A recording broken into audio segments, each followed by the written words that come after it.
क्या क्या हुआ, इस्लामपुर को क्या क्या मिला, नालंदा को क्या क्या मिला, और बिहार में जो आपराधिक घटनाएं हैं वो इतना बढ़ गई है, और इस्लामपुर प्रखंड मुख्यालय में जो भ्रष्टाचार बढ़ा है, इसके ऊपर हम चर्चा करेंगे। विधायक जी, ये तो पूरे तौर पर लोकतंत्र की हत्या है।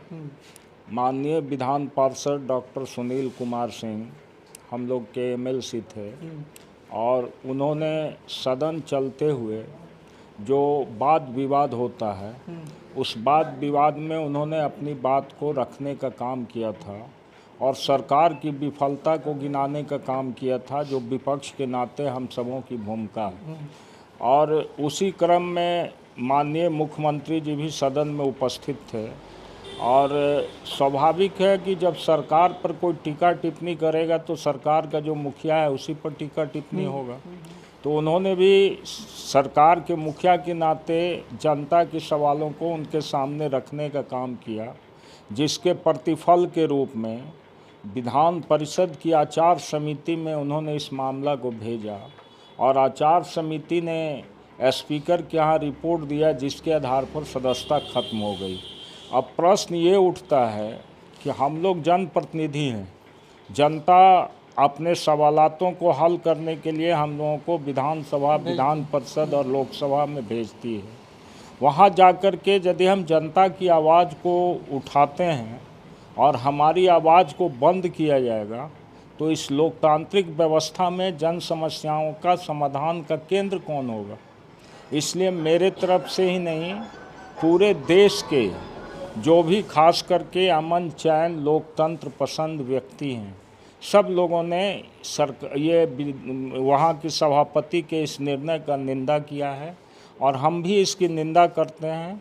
और हम लोग जो संवैधानिक प्रक्रिया है उस प्रक्रिया के तहत आगे ज़रूरत पड़ेगा तो हम लोग न्यायालय में भी जाने के लिए तैयार हैं। सुनील जी कल एक मीडिया को संबोधित करते हुए बोल रहे थे विधायक जी कि नीतीश कुमार बदले की राजनीति कर रहे हैं। उनका कहने का क्या मतलब कि हो सकता है? ये तो आप खुद, मैंने आपके सामने स्पष्ट किया कि पब्लिक के सवाल को उठाना और उसके लिए कोई रिवेंजफुल एक्शन हो, तो इससे बड़ा नमूना क्या हो सकता है बदले की कार्रवाई का? तो तानाशाह का एक बहुत बड़ा उदाहरण है ना।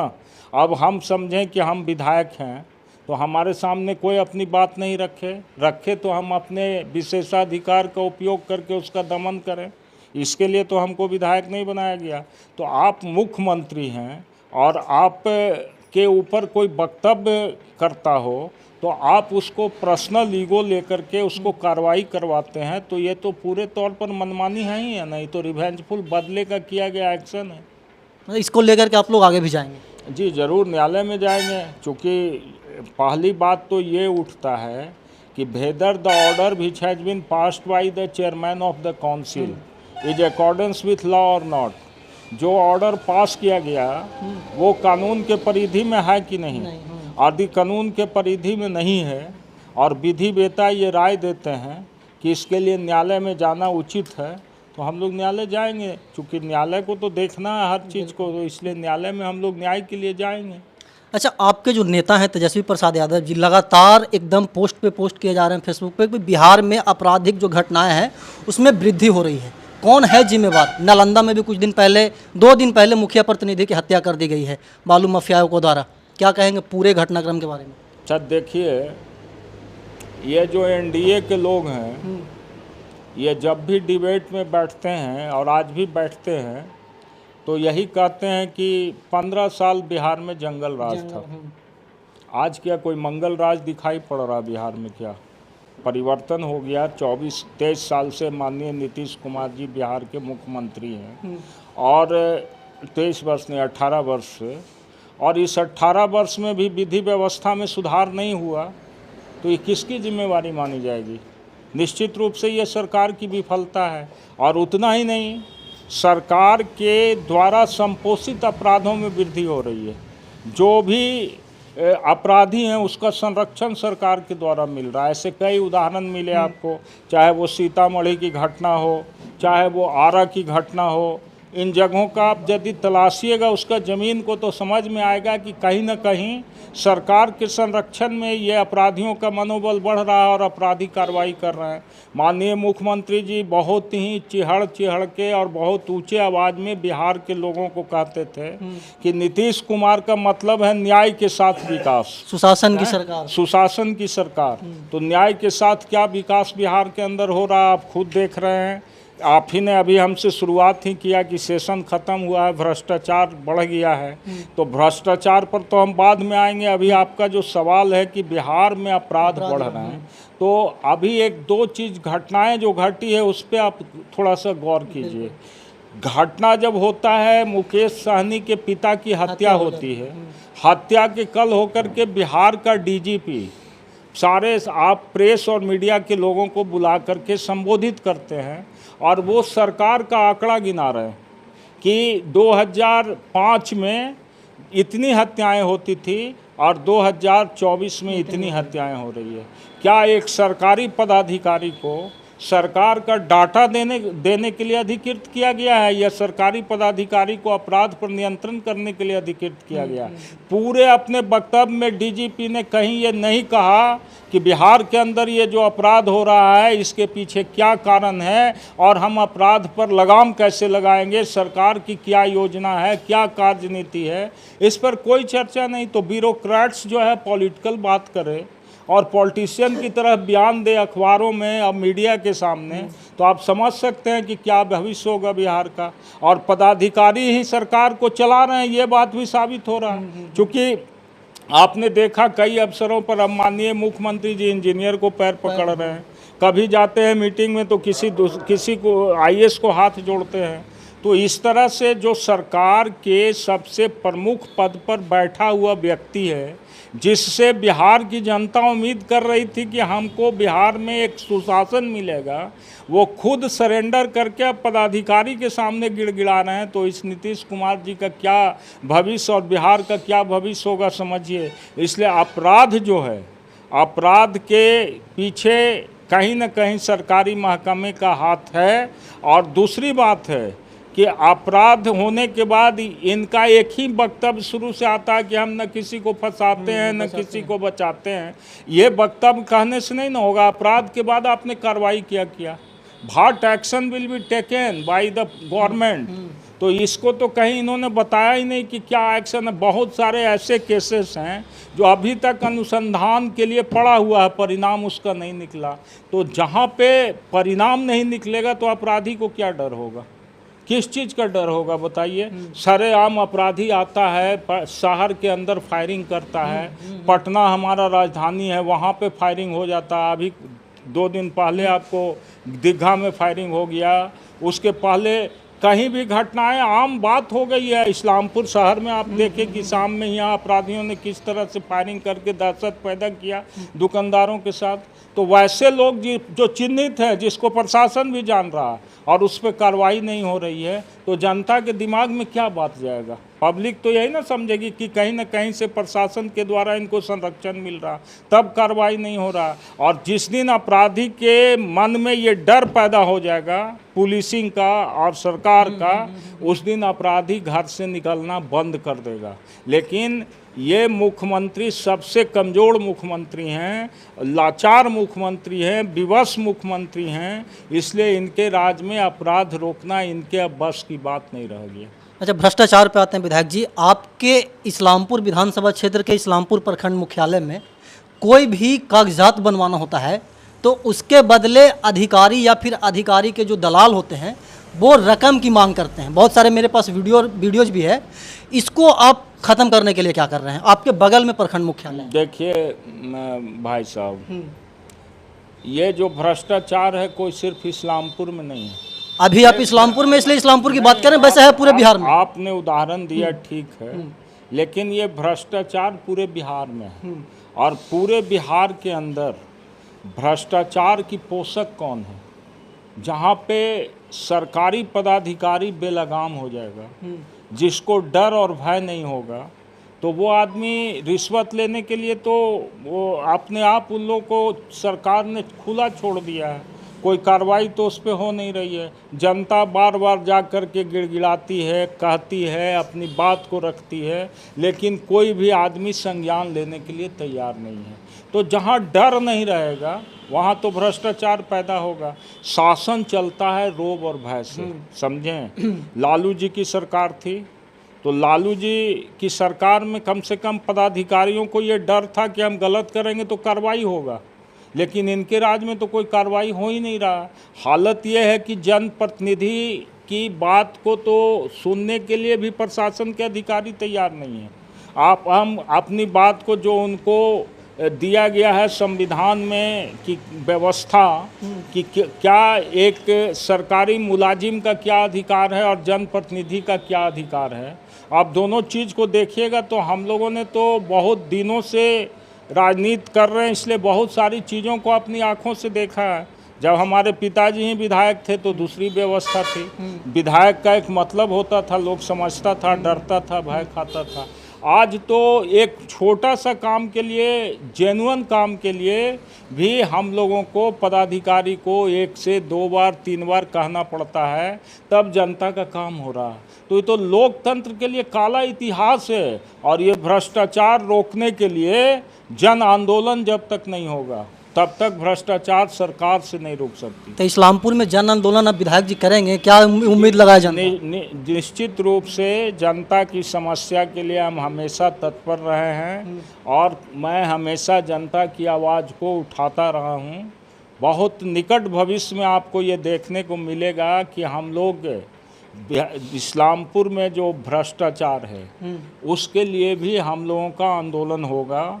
और आंदोलन ऐसा हम लोग करेंगे कि एक निर्णायक स्थिति में हम लोग को अपने आंदोलन को ले जाएं, क्योंकि ऐसे ही फॉर्मेलिटीज करने से कुछ नहीं होगा। इसलिए हमारा अभी पहला चरण है, हम जनता के बीच जा रहे थे। हमने नारा दिया है चलो गांव की ओर। 4 पंचायत में हमारा जन पद यात्रा हुआ। उसके बाद मौसम का कुछ बेरुखी हो गया, फिर इधर विधानसभा आ गया और अभी थोड़ा किसान वगैरह हमारे कृषि कार्य में संलग्न है। ये सारे चीज़ों के बाद, जन्माष्टमी के बाद पुनः हम लोग आगे गांव में जलो गांव की ओर का कार्यक्रम पूरा करेंगे और इस्लामपुर विधानसभा क्षेत्र का एक एक गांव में जाएंगे। कोई ऐसा छोटा कस्बा टोला नहीं रहेगा जहां कि हम नहीं जाएंगे। और हम जाते हैं तो वहाँ साथ में उस सब गांव की समस्या भी नोट करते हैं, लोगों का मोबाइल नंबर भी लिखते हैं और उनको अपना नंबर भी देते हैं, भाई की कोई बात हो तो ये करिए। और जब घूमने के बाद जो वस्तु स्थिति पता चलता है तब उसके निष्पादन के लिए कोई संघर्ष करिएगा तो वो संघर्ष निर्णायक होता है। इसलिए हम लोगों का दूसरा कड़ी वो भी है। और आप इसको मानिए या ना मानिए, राष्ट्रीय जनता दल इस्लामपुर में ज़मीन पर है और हम लोगों ने सांगठनिक ढांचा इस रूप में बनाया है कि कोई गांव, कस्बा, पंचायत नहीं है जहां की राष्ट्रीय जनता दल के लोग नहीं हैं, हमारा संगठन नहीं है। एक एक बूथ तक हम लोग गए हैं और हम लोग पूरे मुस्तैदी के साथ जनता की सवाल के समाधान के लिए, चूँकि हम देख रहे हैं जनता दरबार भी हम लगाते हैं लेकिन इससे बहुत संतुष्ट हम नहीं होते हैं। फ़ोन कर देते हैं, आप अभी बैठे हुए देख रहे हैं, किसी को लिख देते हैं, किसी को कुछ करते हैं। 50% काम होता है, 50% काम नहीं होता है। और वो बेचारा का जब काम नहीं होगा, जेन्युइन काम नहीं होगा तो स्वाभाविक है हमसे गुस्सा होगा, किसी को भी होगा। तो ये व्यवस्था को बदलने के लिए जब तक हम और आप सब लोग, ना सिर्फ हम, एक जनप्रतिनिधि सब कुछ नहीं कर सकता, जनता है, बुद्धिजीवी है, पत्रकार है, सारे लोग जब इस समझेंगे कि सिस्टम के खिलाफ लड़ाई लड़ना है तो निश्चित रूप से सिस्टम बदलेगी। और यदि नहीं लोग समझेंगे तो फिर जहाँ जर्मनी में हिटलर शाही आपने देखा, ये क्या बोलता है, सोवियत यूनियन में जार निकोलस का शासन था। जार निकोलस से क्रूर तो कोई नहीं था, जिसको बोल्शेविक रिवॉल्यूशन करके जार निकोलस को कुर्सी से हटा दिया था साम्यवादियों ने। तो जनता जब जाग जाएगी तो कोई ये भ्रष्टाचारी लोग टिकेगा नहीं। लेकिन दोष दोनों का है, पदाधिकारी का भी दोष है और पब्लिक का भी दोष है कि वो देते हैं पैसे। नहीं, पब्लिक के दिमाग में हो गया कि बिना पैसा काम में नहीं होगा, तो वो बिना पूछ ले भी आपसे पीछे में जाकर के पैसा देने लगेगा। तो जिसको आदत लगा हुआ पैसा लेने का, तो पैसा लेने का आदत है, देने वाला पहुंच जाएगा तो ले लेता है। तो अपने आप को भी रिस्ट्रेन करना होगा और सही काम के लिए लड़ना होगा, अड़ना होगा। अब आप ही बताइए, एक दिन फ़ोन कर रहे थे कि हमारा गाड़ी पकड़े हुए हैं। अब खुद आपको खुदागंज में आप कोई अपराधी तो नहीं है, आप सब जिला नगर आपको कौन नहीं जानता है, आप पत्रकार हैं, सारा माने प्रशासन से लेके हम समझते हैं मीडिया से जुड़ा हुआ जो लोग है सब जानता है। और आपका गाड़ी डिटेन कर रहा, डिटेन के बाद वो इलीगल डिमांड कर रहा होगा, दूसरा तो कुछ नहीं कर रहा होगा। तो आप सोच सकते हैं कि अब आपसे भी उसको भय नहीं है, तो कल हम ही लोग हैं, हम ही लोग विधायक हैं, हमरो गाड़ी को हाथ दे सकता है। कौन बड़ी बात है ये भ्रष्टाचार में। इसलिए भ्रष्टाचार से सब लोग त्रस्त है और भ्रष्टाचार के खिलाफ लड़ना होगा। और लड़ने के लिए समाज के गरीब, अमीर, किसान, मजदूर, छात्र, नौजवान, बुद्धिजीवी सबको एक प्लेटफॉर्म पर आना होगा, तभी भ्रष्टाचार रुक सकता है। अच्छा, आखिरी सवाल होगा विधायक जी, अखबार में एक मतलब की सीरीज चल रहा है इस्लामपुर में, मतलब कि शिक्षकों का जो फर्जीवाड़ा हुआ है, संक्षेप में बताइएगा पूरा मामला है क्या, क्योंकि आपसे जुड़ा हुआ है, आपने सवाल उठाया था विधानसभा में। देखिए, ये सवाल शिक्षा विभाग के पदाधिकारियों ने ही उठाया। आप जो बात कह रहे हैं कि हमने उठाया, हमने नहीं उठाया। शिक्षा विभाग के यहाँ बीओ थी अहिल्या कुमारी, हाँ। उन्होंने ही रिपोर्ट दिया, जिसको अखबारों में हम लोगों ने पढ़ा। तो अखबारों में हमने पढ़ा तो उस समय लगा कि भाई कोई कार्रवाई होगी। 2 साल तक कुछ कार्रवाई नहीं हो रहा था, तो हमको भी लगा कि भाई क्यों नहीं कार्रवाई हो रहा। तो इस स्थिति में हमने विधानसभा के अंदर इस बार हमने सवाल उठाया था, लेकिन विधानसभा की जो स्थिति थी, एक दिन भी क्वेश्चन आवर नहीं हुआ, कोई भी बिजनेस संपादित नहीं हुआ, तो मेरा क्वेश्चन तो पकड़ाया नहीं। अब जो सरकार का जवाब है, उस जवाब से हम संतुष्ट हैं नहीं। अब उसके लिए आगे की जो प्रक्रिया है उसको हम लोग करेंगे। सबसे मुख्य बात है जो तो आप पूछ नहीं रहे, पूरे बिहार में बिहार की जनता चाहती है कि बिहार को विशेष राज्य का दर्जा मिले, और हमारे प्रधानमंत्री जी झुनझुना थमा दिए बिहार को। आप लोग झुनझुना बजाए भी थे, बजाना स्वाभाविक था, झुनझुना थमाए ही तो वही झुनझुना दिखा रहे थे हम लोग। 76 हजार करोड़ रुपया का पैकेज की बात कर रहे हैं। वो पैकेज और स्पेशल स्टेटस में अंतर क्या है, पहले इस बात को समझना पड़ेगा। जब स्पेशल स्टेटस का बिहार को दर्जा मिलेगा तो हमारे लोगों को टैक्सेशन में कमी आएगा। दूसरा, हमारा जो इंफ्रास्ट्रक्चर है उसको डेवलप करने के लिए नीचे से प्लानिंग किया जाएगा, और डेवलपमेंट के लिए सबसे ज़रूरी है इंफ्रास्ट्रक्चर को इम्प्रूव करना, मजबूत करना। और हमारे बिहार में क्या इंफ्रास्ट्रक्चर है? बिहार में बालू है, और बिहार में किसान के लिए खेती है, इसके सिवा तो कुछ है नहीं बिहार में। तो ये खेती जहाँ है उसके इंफ्रास्ट्रक्चर को हम मजबूत नहीं करेंगे। गन्ना उद्योग सारा बंद पड़ा हुआ, मिल सब बंद है, सब मिल बंद हो गया। बिहार का लोग पलायन कर रहा है बिहार से। तो बिहार का नीति आयोग का जो सूचकांक है उसमें बिहार सबसे पिछड़ा हुआ राज्य है, सबसे लास्ट पायदान पर है। तो हम अपने इंफ्रास्ट्रक्चर को डेवलप करने के लिए हम आवाज़ उठाते हैं। इस आवाज़ को कल तक माननीय मुख्यमंत्री जी भी उठा रहे थे। पूरे बिहार विधानसभा से और विधानमंडल के दोनों सदन से ये पारित है कि बिहार को विशेष राज्य का दर्जा दिया जाए। तो ये स्पेशल पैकेज का झुनझुना जो दिखा रहे हैं, इससे बिहार का क्या विकास होगा बताइए। और ये क्या है पैकेज? आपको याद होगा पिछला जब विधानसभा का चुनाव था तो बक्सर में प्रधानमंत्री घोषणा किए थे 1,125 करोड़ रुपया का कि हम पैकेज दे रहे हैं बिहार में। क्या पैकेज था? उसमें 70,000 बिहार का स्टेट का जो पैसा लगा हुआ था उसी को पैकेज में गिना रहे थे। वही इस बार है, बक्सर में कह रहे हैं कि गंगा नदी पर डबल लेन पुल बनाओ।